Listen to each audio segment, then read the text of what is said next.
Hi అండి, this is అరుణ. ఈరోజు కూరకారం ప్రిపేరింగ్లో ఉన్నాను. కూరకారం ఆడించుకోవడానికి నేను మెలికలకాయలు తీసుకున్నాను. ఇలా ఉంటాయి మెలికలకాయలు అంటే ఘాటు ఉండదు, కమ్మగా ఉంటుంది. కారం కమ్మగా ఉంటుంది. అంటే మేము అస్సలు కారం తినము, అసలు ఘాటు తినలేము. అందుకని చెప్పేసి మెలికలకాయలేమో కేజీ తీసుకుని, తర్వాత ఈ గుంటూరుకాయలేమో అర కేజీ తీసుకున్నాను. అంటే కేజీన్నర. ఈ కేజీన్నర ఈ కాయలకి జీలకర్ర, ఉప్పు, ధనియాలు 3 తీసుకున్నాను. ఇవి పోపులు తీసుకున్నాను. అంటే పోపులు కాయలు అయిపోయినాయి. పోపులకి కూరలు పోపులు వేసుకుంటాం కదా, దానికోసం తీసుకున్నాను ఈ కాయలు. ఇవి కారానికి కాదు. మెంతులు, ధనియాలు కొంచెం ఎక్కువే తీసుకున్నాను. నేను ధనియాలు ఎక్కువ వాడతాను, ఎందుకంటే ధనియాలు హెల్త్కి చాలా మంచిది. అయితే ఈ కేజీన్నర కాయలకి కూడా నేను ఇప్పుడు 2 గ్లాసులు పోసేస్తాను ధనియాలు. యాక్చువల్గా గ్లాసే పోసుకుంటారు, నేను 2 గ్లాసులు పోద్దాం అనుకుంటున్నాను. జీలకర్ర ఏమో 1/2 గ్లాసు, అంటే మనం మంచినీళ్ళు తాగుతాం కదా, 1/2 లీటర్ గ్లాసు, ఆ గ్లాస్ కొలతతో. ఇంకా ఉప్పు ఏముంది, 2 గుప్పిళ్ళు 3 గుప్పిళ్ళు ఉప్పు వేసుకుంటే ఇవి ఏం చేయాలంటే దోరగా నూనె వేయకుండా దోరగా వేయించుకోవాలి.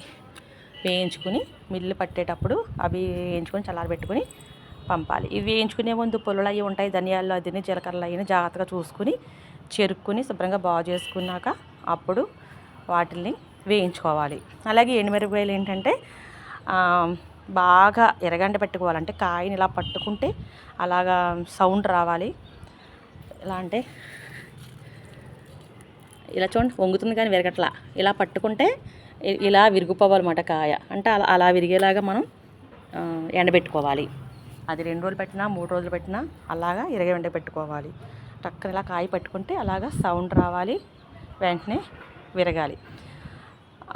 అలా ఎండబెట్టుకున్న తర్వాత ఇవి కూడా అలాగా దోరగా మనం వేయించుకుని మిల్లు పట్టించడానికి పంపించిన తర్వాత వచ్చిన తర్వాత ఒక క్లాత్ మీద మొత్తం ఆరబెట్టాలి కారాన్ని. ఎందుకంటే మిల్లు ఆడిన తర్వాత హీట్గా ఉంటుంది అన్నమాట కారం. అలా ఉండిచ్చేసి మనం ఆరబెట్టకుండా మనం మూత తీయకుండా అలా ఉంచేసామనుకోండి, కారం నల్లబడిపోతుంది. కాబట్టి మనం వెంటనే రాగానే క్లాత్ మీద ఆరబెట్టేయాలి. ఆరబెట్టేసిన తర్వాత ఒక 1/2 కిలో వెల్లుల్లిపాయలు తీసుకుని వాటిని దంచేసి, నాకు వెల్లుల్లిపాయలు కూడా మనకి చాలా మంచిది, అది ఆరోగ్యానికి. కాబట్టి నేను వెల్లుల్లి కూడా ఎక్కువ వాడతాను. ఇక్కడ నేను 1/2 కిలో తీసుకున్నప్పుడు వాటిని దంచేసి కారంలో వేసి, రోకల బండ ఉంటుంది కదా, మనం రోటి పచ్చళ్ళు చేసుకున్న బండ ఉంటుంది కదా, ఆ బండతో ఈ కారంలో ఈ వెల్లుల్లి ఫ్లేవర్ అంతా కూడా పట్టేలాగా మనం దంచుకుంటే సరిపోతుంది. అలా మెత్తగా కాకుండా మొయ్యంగా దంచుకుంటే సరిపోతుంది.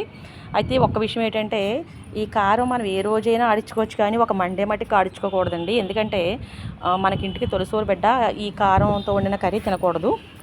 కాబట్టి ఆ సెంటిమెంట్ పూర్వం నుంచి ఉంది. కాబట్టి మనం ఒక మండే తప్ప ఏ రోజైనా ఆడించుకోవచ్చు, మండే మాత్రం ఆడించవద్దు. మిగతా రోజులు ఏ రోజైనా పర్వాలేదు, ఆడించేసుకోవచ్చు. అలాగ ఆడించుకోండి. అయితే అందరికీ తెలుసు, ఎవరి స్టైల్లో వాళ్ళు అలాగే ఏ ఫ్లేవర్ తగ్గట్టుగా ఆ ఎండుమిరపకాయలు తీసుకుంటారు, అలాగ ఆడించుకుంటారు. కానీ నేనైతే ఇలా ఆడిస్తున్నాను. ఇంకొకటి ఏంటంటే మసాలా, చాలామంది మసాలాలు వేసుకుంటారు ఆడించేటప్పుడు, అంటే మసాలా ఫ్లేవర్ రావడానికి. ఇప్పుడు ఏమిటంటే డాక్టర్ల సజెషన్ ఏంటంటే ఎక్కువగా మసాలా వాడకూడదు అంటున్నారు. మరి మసాలా కలిపితే మళ్ళీ అందులో సాల్ట్ కూడా ఎక్కువ పడుతుంది. కాబట్టి మనకి ఇప్పుడు బీపీలు షుగర్లు వచ్చేసిన వల్ల మనకి సాల్ట్లు మసాలాలు కూడా ఏమీ కూడా బాడీకి మంచిది కాదు. కాబట్టి నేనైతే వేయట్లేదు. అంటే బేసిక్గా మసాలా అయితే ధనియాలు, ఈ ఉప్పు, జీలకర్ర చాలు. కానీ మాకు సరిపోదు, మాకు మసాలా ఫ్లేవర్ కావాలి అన్న వాళ్ళ మటుకి ఏం చేస్తారంటే, మీరు కూడా ఎక్కువ వద్దు, ఎందుకంటే మళ్ళీ ఆ ఫ్లేవరే డామినేట్ చేస్తుంది. కాబట్టి ఒక 4 స్టార్ ఫ్లవర్స్, నెక్స్ట్ దాల్చిన చెక్క, లవంగాలు, యాలకులు, ఈ 3 కలిపి ఒక 50 గ్రామ్స్ తీసుకోండి, సరిపోతుంది. అవి తీసుకుని ఇప్పుడు ధనియాలు అది ఎలాగా దోరగా వేయించాలన్నా అవి కూడా జస్ట్ అలా వేయించుకుంటే బాగుంటుంది, కమ్మగా ఉంటుంది. అలా వేయించుకుని వేసుకోండి. నేనైతే వేయట్లేదు. మీకు ఆ ఫ్లేవర్ నచ్చినట్లయితే కనుక మీరు ఆ మోతాదులు వేసుకుంటే సరిపోతుంది. ఇంకొకటి ఏంటంటే ఆడించిన తర్వాత ప్లాస్టిక్ డబ్బాల్లో అది వేయొద్దు. గాజు సీసాలు మనకి మార్కెట్లో గాజు సీసాలు వస్తున్నాయి, చాలా దలసరిగా బాగుంటున్నాయి. అటువంటివి కొనుక్కుంటే మన గాజు సీసాలు స్టోర్ చేసుకుంటే బాగుంటుంది. లేదంటే జాడీలు ఉన్నవాళ్ళు జాడీలు వేసుకోవచ్చు. తడి తగలకూడదు, గాలి తగలకూడదు. పుచ్చు పట్టేస్తుంది కారం, ఆ రెండు తగిలితే కనుక అలా పట్టకుండా, గాలి తగలకుండా, తడి తగలకుండా జాగ్రత్తగా స్టోర్ చేసుకుని దాచుకోండి. కారం మనం ఎంత బాగా జాగ్రత్తగా వాడినా కూడా మనకి ఒక ఆఫ్టర్ 8 months ఏమవుతుందంటే కారం తెల్లబడిపోతుంది. కాబట్టి మీరు ఏం చేస్తారంటే ఒక 2 బాటిల్స్లోకి, గాజు బాటిల్స్లోకి తీసుకుని ఫ్రిడ్జ్లో స్టోర్ చేసుకుంటే కనుక మనకి కారం, బయట కారం అయిపోయిన తర్వాత అప్పుడు తీసుకుంటే మనకి మళ్ళీ నెక్స్ట్ కారం ఆడించుకునేంత వరకు కూడా కారం ఎర్రగా ఉంటుంది. ఎందుకంటే మనకి ఒక 8 months వరకు ఎలాగ బయట పెట్టినా కూడా కారం ఎరగానే ఉంటుంది. తర్వాత మటుకి తెల్లబడిపోయే ఛాన్సెస్ ఎక్కువగానే ఉంటున్నాయి, చెప్పలేము అలా ఉంటున్నాయి. కాబట్టి మనం ఒక 2 బాటిల్ తెల్లగా ఉంటే కారం బాగోదు, కూర తెల్లగా ఉంటుంది, అసలు తినాలనిపించదు. కాబట్టి ఏం చేయాలంటే ఒక 2 బాటిల్స్ కారం ఏం చేస్తారంటే ఫ్రిడ్జ్లో స్టోర్ చేసేసుకోండి. ఫ్రిడ్జ్లో స్టోర్ చేసుకుంటే కనుక మనకి ఇంకా మళ్ళీ కారం ఆడించినంత వరకు కూడా మనకి కారం ఎర్రగా ఉంటుంది. ఇంకొకటి ఏంటంటే మార్నింగ్ ఏం చేశానంటే ఆల్రెడీ కడిగేసాను నేను. ఇది కడిగేసినప్పటికి కూడా మళ్ళీ క్లాత్ వేసి ఎండబెట్టాను. మార్నింగ్ ఎండబెడితే అడుగు హీట్ తగలట్లా. ఇలా కాదని చెప్పేసి మళ్ళీ ఏం చేశానంటే క్లాత్ తీసేసి కింద పోస్తాను. కింద పోస్తే అప్పుడు అడుగున గచ్చు హీట్ అంతా కూడా కాయలకి బాగా తగులుతుంది అన్నమాట. ఎందుకంటే గమ్ముని ఏదన్నా వర్షం పడిందంటే గమ్ముని తీయలేం కదా అని చెప్పేసి నేను క్లాత్ మీద వేసేసాను మార్నింగ్. ఇంకా అసలు అది అడుగున అవి హీట్ తగలట్లేదని చెప్పేసి మళ్ళీ ఇలాగ తీసి కింద పోసేసాను అనమాట.